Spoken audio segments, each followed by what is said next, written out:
So, still talking about parasitic living. Here we are going to see how we are going to treat the diagnosis, epidemiology, and control of parasites. How we can diagnose parasites. We are going to study the causes and the routes of transmission of parasites, which is the epidemiology, and how we can control and curtail the effects of these parasites. Alright, now the first one is diagnosis.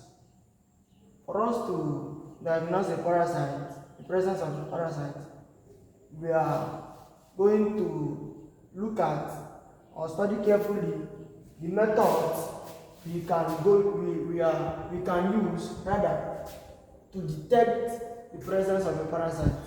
Diagnosis are methods of detection of parasites in a host, and there are several factors that affect diagnosis of parasites.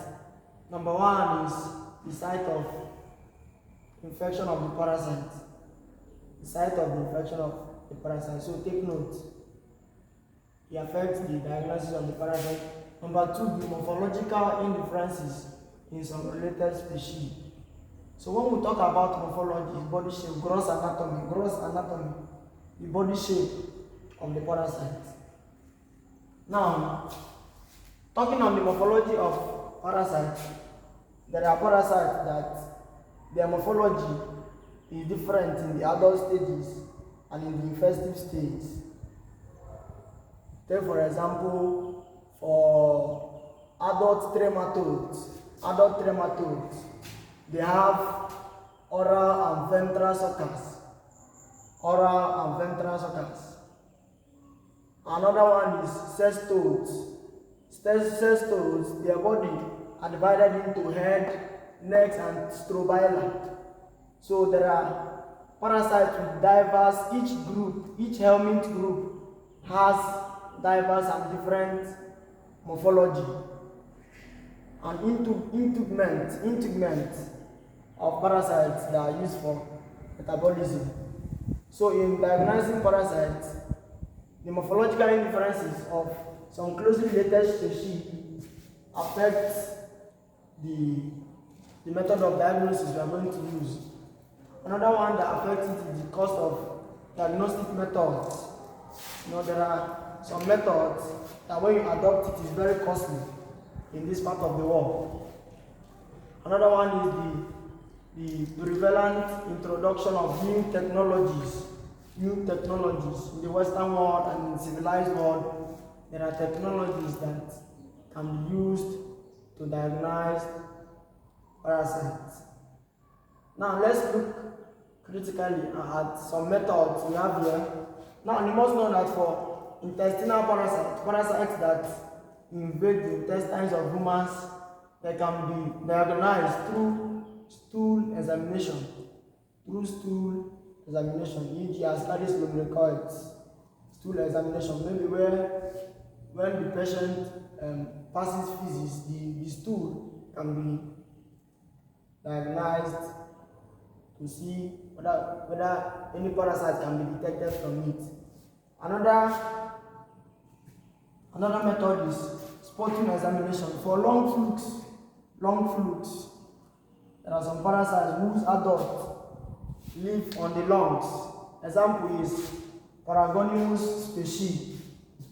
Sputum examination can be used to diagnose these parasites. Sputum is when you spit out, when you've been examined in the lab to know whether there are some parasites in there. Another one is parasitic helminth. Now in parasitic helminth, it can be diagnosed through egg examination, looking for a striking feature. Maybe when a sample is gotten, the eggs of these parasitic helminths are examined. Now, take for instance for Nicata americanus and Encyclostoma duodenale. These two egg forms are related, are closely related. So it takes a higher examination to clearly distinguish the egg of Nicata americanus and Encyclostoma duodenale. Another profound method which is prevalent in our days is the use of conventional use of microscope, light microscope, and other types of microscope. But due to there are some parasites that have low intensity, the use of microscope might be deficient or limited.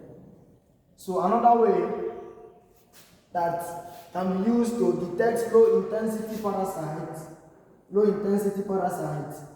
is ELISA, enzyme linked immunosorbent assay. ELISA is used to detect parasites with very low intensity.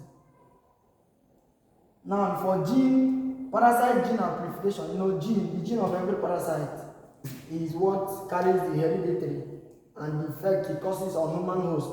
So in order to amplify the gene of parasites, to know their gene makeup, their genetic makeup, a method is used there, PCR, polymerase chain reaction. So after the diagnosis, we look at the epidemiology. And when we talk about the epidemiology, this deals with the causes of the diseases and the routes of transmission, the transmission cycle. So in order to have a good understanding of the epidemiology of parasites, the study of the transmission cycle helps in this aspect. When you perfectly know the transmission cycle of parasites, it will help you to know and to curtail its transmission. Now, take for instance, you can know the control stage of transmission of any parasite. For instance, in schistosomiasis, when the schistosomiasis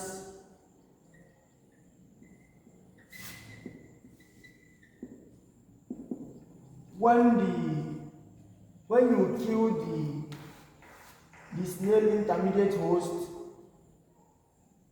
that gives rise to the Sicaria, when you kill it, you see that the snail intermediate host will not give rise to the Sicaria,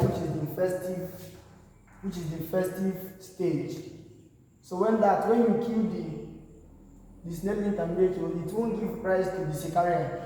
Thereby it helps to reduce the transmission of schistosoma. So a perfect understanding of epidemiology helps to show us the way we can control the transmittance of these diseases. Thank you. I want you to like our channel, subscribe, and share. Thank you, and God bless you.